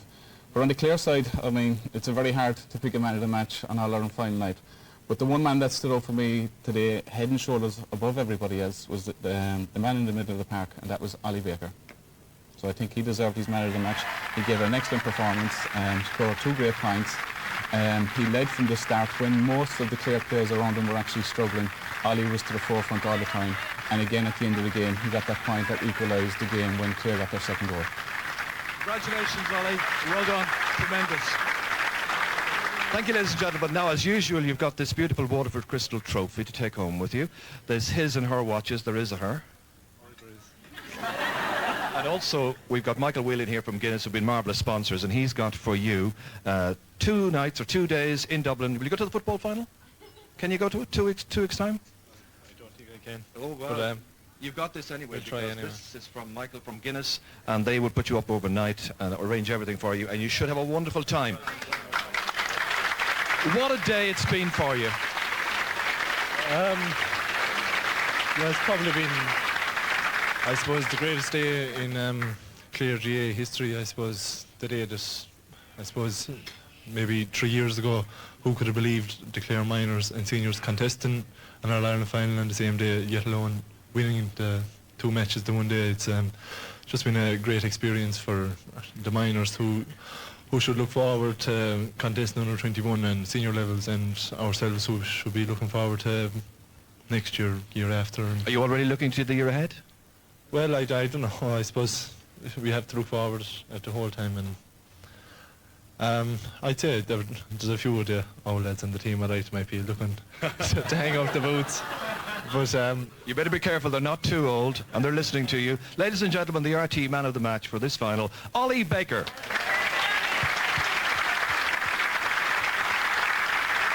Yes, congratulations, Ollie. An absolutely splendid performance this afternoon. Yes, a happy occasion, and no doubt more of the same to come in the days and the weeks ahead as the Banner County celebrates their magnificent achievements. Well, at the beginning of this year's championship, many counties had dreams of greatness, but it was the power of Clare's dream that was translated into reality this afternoon. From the Sunday game, it's hard luck to Tipperary, but well done to Clare on winning their 3rd title.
there, and they want to go out and do their best. That's what we wanted to do today. We wanted to go out and do our very best, and made the best team win after that, you know. I'm sure you thought at one stage that this was going to end a draw. Yeah, it was looking like that, but I was glad Johnny had a shot for a goal to try and win it, you know, because it would have been very hard to go out and do that for another 17 minutes. Well, you performed in one of the best games of hurling ever seen. Is it any consolation at all? No, not really. Day before the game, you know, everyone very nervous, and Colin was saying, we're just going up to the room to relax, and he was saying, wake me up when it's 1:30. I says, wake me up when it's 6:30. Well, Paul Shelley and Colin Bonner, thank you both very much for joining us. Thanks, Martin. Well, I suppose, as you would expect, sombre faces there from the Tipperary players, but certainly they have nothing to be ashamed of in the way that they played and performed today. Cyril Farrell, I'm sure you would agree with that. Yeah, fantastic game of hurling. Like, Clare took it to Tipperary took it to Clare on. I had to do that. Clare made a great start the second half. Liam Dye, Sean McMahon came right into the game. Full back line were always steady.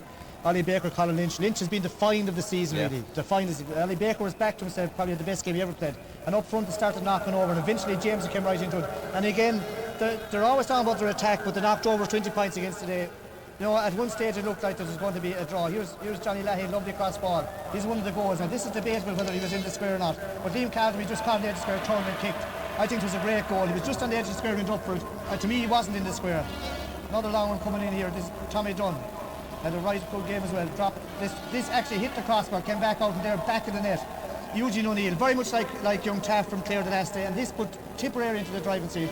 But Bear Juice to Clare, they came back down and got a score straight away.